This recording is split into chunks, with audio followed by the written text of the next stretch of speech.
निकल रही हैं, वो लड़कियां बाहर निकल रही हैं जो कि रोज हिंसा का शिकार होती हैं किसी न किसी तरह से, तो निश्चित तौर पे फिर समाज की सोच जरूर बदलेगी, क्योंकि जब आवाज़ मुखर होगी तभी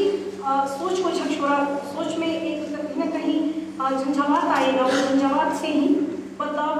की दिशा तय होगी। ये मुझे उम्मीद बढ़ाती है कहीं ना कहीं। ये वो मेरा ये मानना है कि ये वो सवाल हैं जिनका जवाब हमें ढूंढना पड़ेगा, वो गोष्ठियों के जरिए हो, समाज में अलग अलग छोटे छोटे जो संवाद हो उसके जरिए हो, या जिस तरह से भी हो, इनका जवाब हमें ढूंढना होगा कि क्यों सहे लड़कियां महिलाएं, क्यों सहे, उनका बराबर का हक है। यहाँ पर ये सवाल होता है कि महिलाओं के खिलाफ जो हिंसा है उस पर अंकुश क्यों नहीं लग पा रहा है, लगाम क्यों नहीं लग रहा है, और क्या सिर्फ कानून का जो भय है वही एकमात्र रास्ता है? कानून के जोर से ही हम इन सारे सवालों का जवाब ढूंढेंगे, या कि समाज अपनी सोच बदलेगा और महिलाएं अपनी चुप्पी तोड़ेंगी? ये दो बहुत अहम चीज़ें हैं। इन दो चीज़ों का मैं बार बार इसलिए जिक्र कर रही हूँ क्योंकि ये दो अहम कारक हैं महिलाओं के खिलाफ हिंसा का। महिलाओं की चुप्पी, वो बचपन से लेकर के और बुजुर्ग होने तक हर कुछ बर्दाश्त करो, सह जाओ, और जो समाज है उसकी सोच कि तुम लड़की हो थोड़ा ऐसे रहो, महिला हो थोड़ा ऐसे सोचो, माँ हो थोड़ा सा कॉम्प्रोमाइज़ कर लो, बहू हो थोड़ा, तो हर स्तर पे जिस तरह से कॉम्प्रोमाइज़ करने के लिए कहा जाता है वो उनकी सोच को विकसित नहीं होने देता, और ये कारण है उनको बोलने नहीं देता, और ये कारण है कि वो बर्दाश्त करती हैं। एक छोटा सा आंकड़ा मैं आप लोगों के सामने रखूंगी जिससे ये होगा कि जो दिल्ली की घटना से ही जुड़ा हुआ है। दिल्ली में 2011 के आंकड़े जब सामने आए महिलाओं के खिलाफ अपराध के, रेप की अगर बात करें तो पूरे साल में 572 बलात्कार के मामले आए थे, रिपोर्टेड क्राइम्स। 2012 का जब आया आंकड़ा तो उसमें वो संख्या थी, थोड़ी सी बढ़ी थी वो संख्या, वो हो गई थी 706 टोटल। लेकिन दिलचस्प जो आंकड़ा मुझे इसमें ये लगा कि आखिरी 15 दिनों तक 2011 में 15 दिसंबर से 31 दिसंबर तक का जो आंकड़ा था उसमें बलात्कार के महज 8 मामले सामने आए थे। जब हम 2012 की बात करते हैं, 15 दिसंबर से 31 दिसंबर तक की, जिस दौरान दिल्ली में ये प्रदर्शन हो रहे थे, पूरे देश भर में आंदोलन हो रहा था, दिल्ली में जो गैंग रेप की घटना हो चुकी थी, लोग सड़कों पे थे,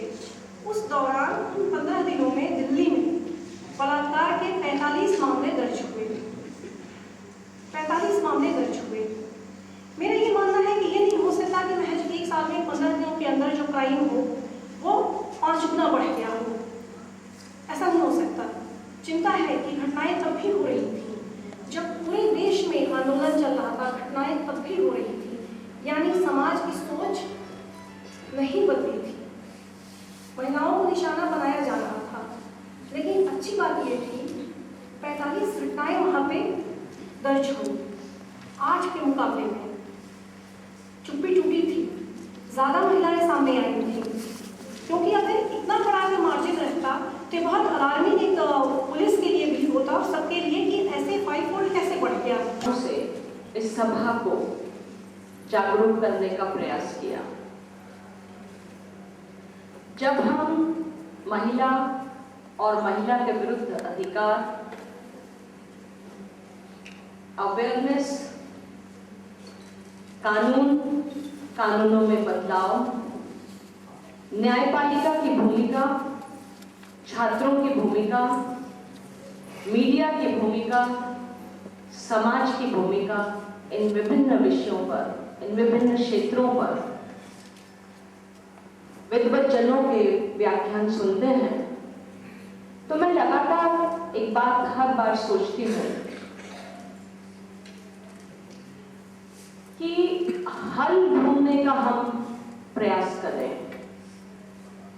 हर बार हर संगोष्ठी में, हर विचार विमर्श में महिलाओं के विरुद्ध होने वाले अपराध की बात होती है, और अपराध बहुत अच्छा विवेचना की है। संगीता जी ने बहुत विस्तृत रूप से इस विषय को प्रस्तुत किया और उन्होंने हमारा ध्यान आकर्षित किया कि इस अपराध की जब हम चर्चा कर रहे हैं तो महिला के साथ हो जाने वाला बलात्कार ही नहीं, बल्कि महिला के जन्म लेने प्रारंभ हुई उसका उत्पीड़न, उसकी तकलीफ, उसकी पीड़ा, उसके विरुद्ध होने वाला हमारा सोच, हमारा दृष्टिकोण, जो आजीवन अंत तक, बुढ़ापे तक, जब वह अपने बच्चों पर आश्रित होती है, तब तक होने वाला उसके विरुद्ध व्यवहार, वो सब उस परिभाषा में आता है।